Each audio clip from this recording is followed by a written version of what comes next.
지금 선거 때 젠더 이슈에 한참 화두가 되고 있습니다. 특히 20대 남, 20대 여 어느 쪽을 이제 어느 쪽을 공평히 보느냐, 혹은 이제 어느 쪽만 보느냐, 뭐 이런 얘기들로도 말이 많고. 그러면 이제 선거에서 도식적으로 사람들을 보는 그런 사람들은 어떻게 보냐면 남녀노소로 봅니다. 그래가지고 20대, 30대, 40대, 50대, 그 이상 이렇게 놓고서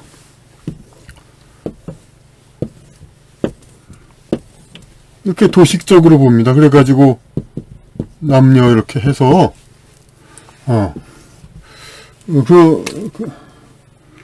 그렇게 보니까 이제 왜 20대 남자를 위한 이제 그 정책을 펴니까 왜 20대 여자는 생각 안 하냐, 뭐 그런 식으로 하고, 또 2030 해가지고 남녀, 자꾸 남녀를 더 가까운 걸로 치고 연령은 더 먼 걸로 치죠.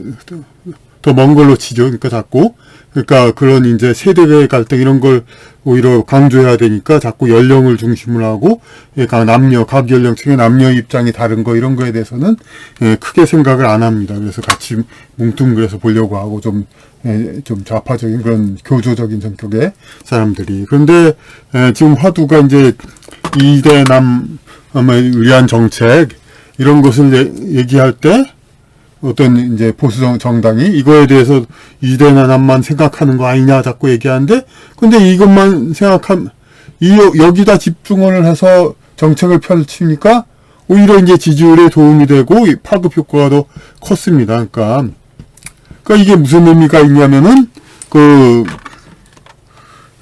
보통 이제 우리가 이제 지금 코로나 때문에 시위 같은 거 그런 게 없어서 그렇지, 촛불 시위라든지 과거의 뭐 6월 혁명, 뭐 4.19 혁명 다 이런 거에서도 활동력이 많은 20대 남성 이런 사람들이 전체적인 영향을 크게 줬습니다. 지금은 그런데 그게 이제 코로나 때문에 시위 금지 때문에 이게 더 약화되어 있지만은, 그렇다 하더라도 주변 사회에서 같은 20대 여성이라든지 어떤 집안에서 이제 부모 세대라든지 이렇게 해서 파급 효과가 가장 큰 것이 사실입니다. 그러니까 이 여러 계층 중에서 어느 쪽을 이제 남녀노소에서 어떤 쪽을 가장 집중해서 선거운동할 때 이제 가장 효율성이 큰 거, 그것은 사실입니다.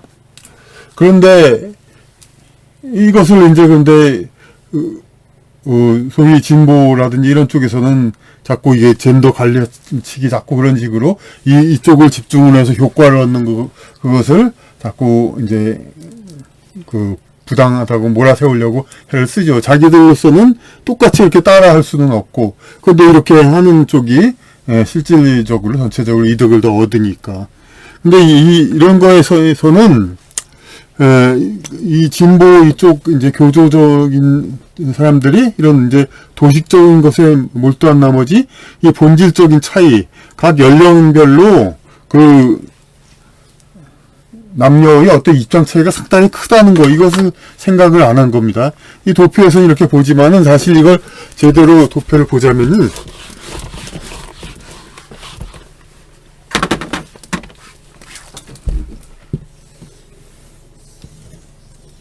이런 식으로 나이를 먹어갈수록 오히려 입장차가 적어지는 겁니다.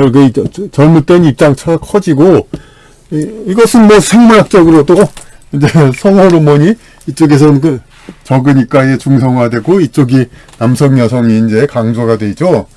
그런데 특히 2대 남 쪽은 이제 남성적인 게 아주 강조가 되어 있고, 이쪽은 그러니까 여성적인 게 강조가 돼가지고 현실적으로 이 사람들은 어떤 가진 것이 없이 그러니까 세상에서 뭔가를 자꾸 도전하고 성취를 해야 되고 자기의 경력을 쌓아야 되고 그런 경쟁 사회에 내몰린 상태이지만은 이 사람들은 상대적으로 그렇게 나서지 않는다 하더라도 저절로 주변에서 잘해준 사람들이 있고, 이렇게 수동적인 생활 태도로도 이렇게 생활에 큰 걱정이 없는 그런 사람들이죠. 그러니까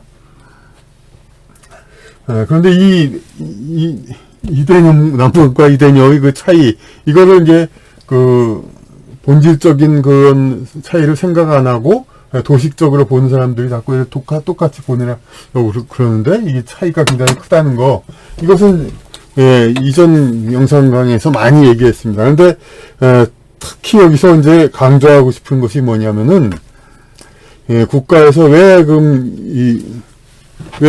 지금 현재 20대 남자의 그 어떤 국가 정책에 대한 그 불만이라든지 그런 게 가장 크게 되었나, 이런 거에 대해서 또 분명한 이제 문제 제기를 할 수가 있는 겁니다.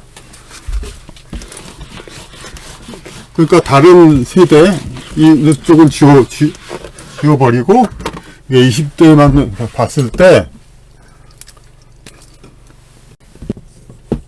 남자와 여자의 강점하고 약점이라고도 볼 수도 있는데, 여기서 오히려 아예 장점과 단점이라고 아예 봅시다. 그럼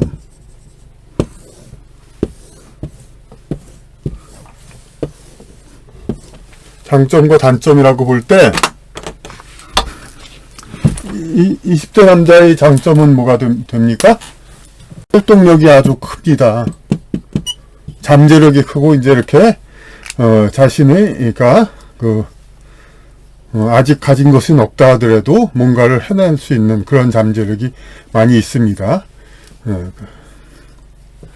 그런데 이 잠재력에 대해서 국가는 어떻게 합니까? 국가는 이제 잠재력을 징발하죠. 군대로. 그래가지고 공적으로 쓰게 합니다. 공적으로 쓰도록 강제합니다. 자기 자신을 위해서 쓰지 않고 공적으로 쓰도록 강제를 하죠. 그리고 20대 여의 장점은 뭡니까? 뭐 사람에 따라 정도의 차이도 있고 뭐 주관적인 차이도 있겠지만은,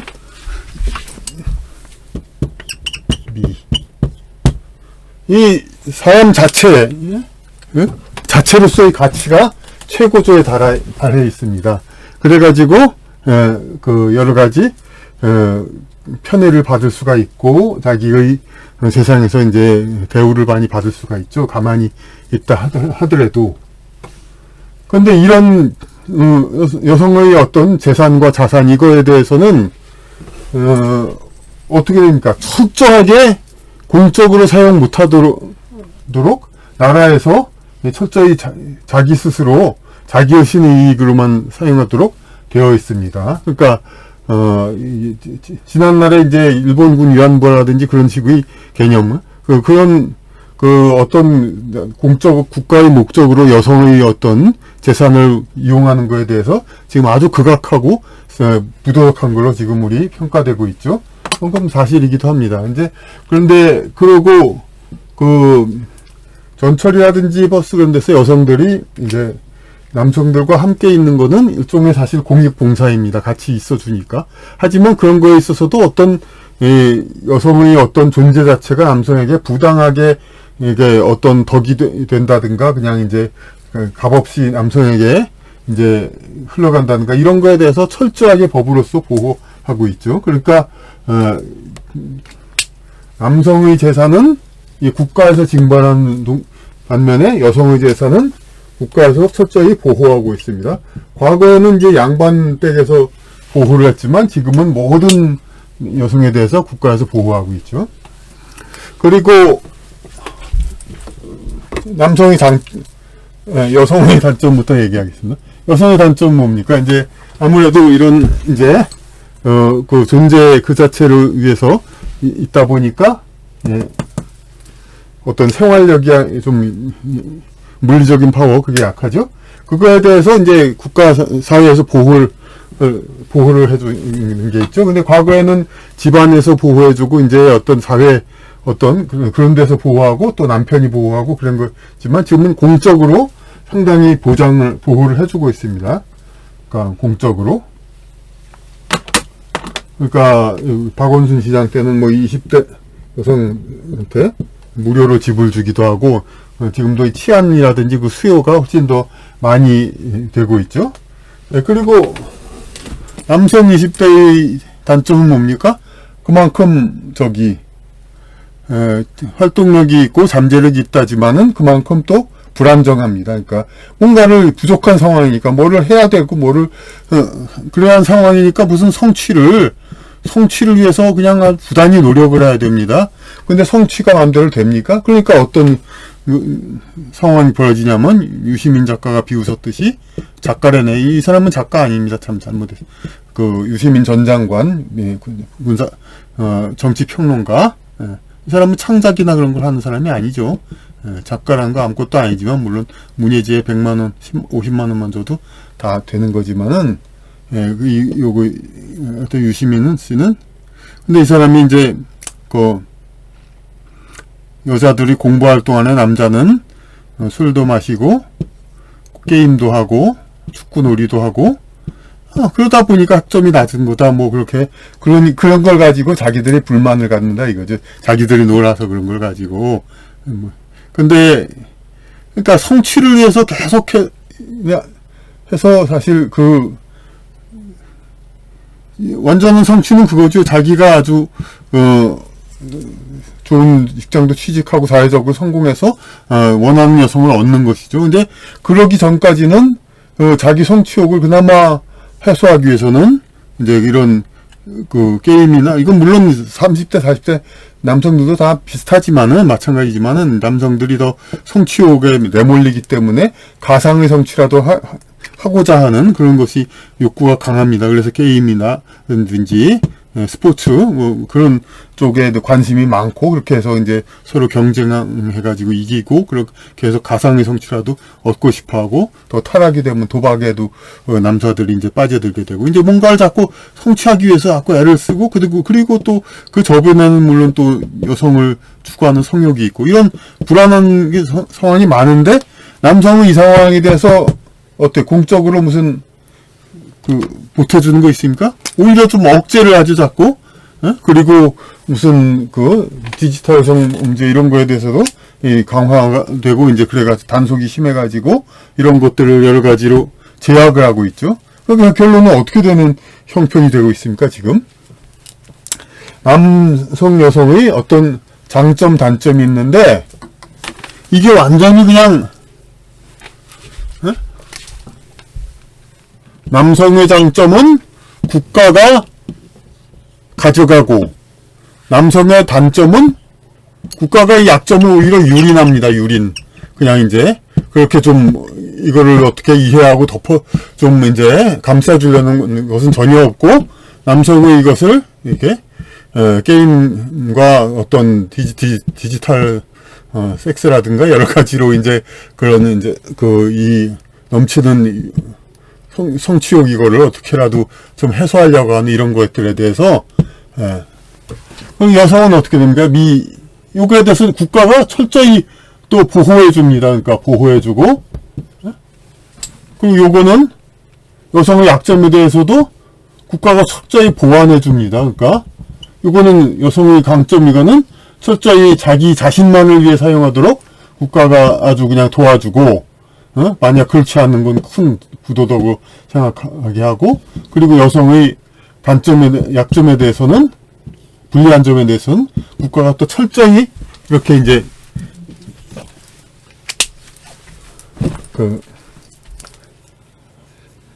감싸주고 보충해 줍니다. 그러니까 이게 얼마나 불평등이 크다는 걸 알 수가 있죠. 그러니까,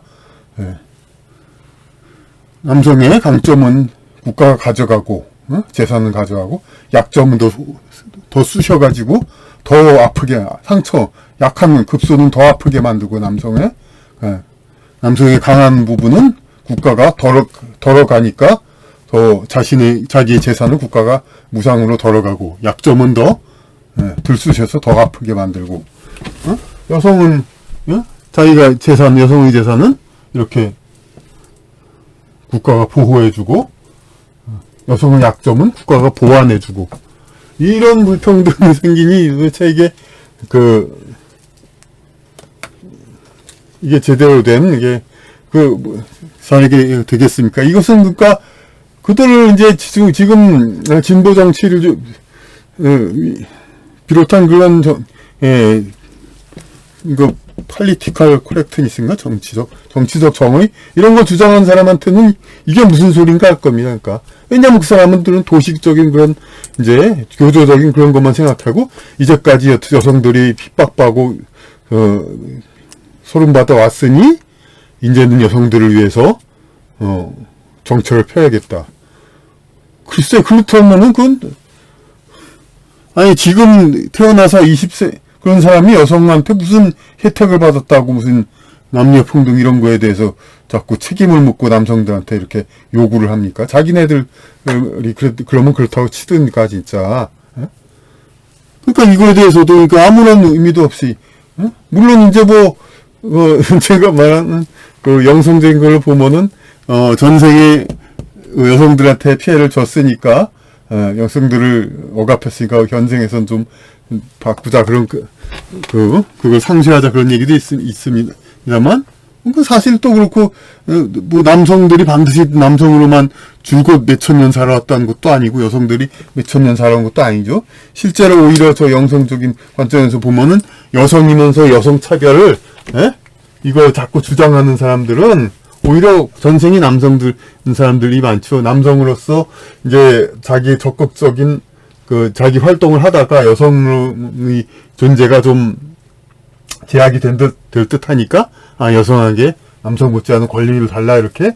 오히려 그러니까 이 진보적인 사람들, 이런 사람들은, 이른바 좌파적인 사람은, 그러니까 성의 어떤 그것도 이제 바뀌어진 경우가 많죠. 이제 이런 경우는, 그러니까 오히려 이 사람들은 전생 걸로 따져보면은, 자기들은 전생에 남자로서 혜택을 줄곧 누려왔다가 이번 생에 여자로 한번 나왔다고 해서 엄청나게 피해를 받았다고 주장하는 그런 사람들입니다. 오히려 그렇게 보면. 그러니까 이걸로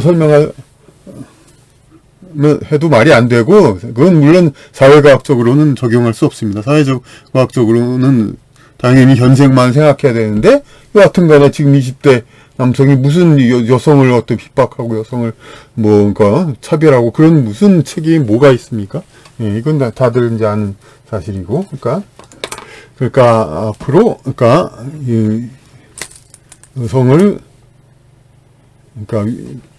여성의 행복, 이거를 이제 배려하면 좋습니다. 여성의 행복은 남성의 행복보다 어찌 보면 좀 우선할 수도 있습니다. 하지만 그 우선하는 것은 이 개개인 남성들이 자신의 장점을 활용해서 이렇게 여성을 행복하게 해주는 그 개개인의 이게 좀 맡겨야지 국가가 통째로 여성을 다 행복하게 해주겠다. 마치 공산주의에서 각 재산 모으는 걸 국가가 관리하겠다는 것처럼 여성을 모두 행복하게 하게 하는 걸 국가가 관리해주겠다. 여성이 행복한 서울, 그러던 서울시장도 있었지만 이것 자체가 이제 성립하지 않는다는 거, 그것도 우리는 생각해야 됩니다.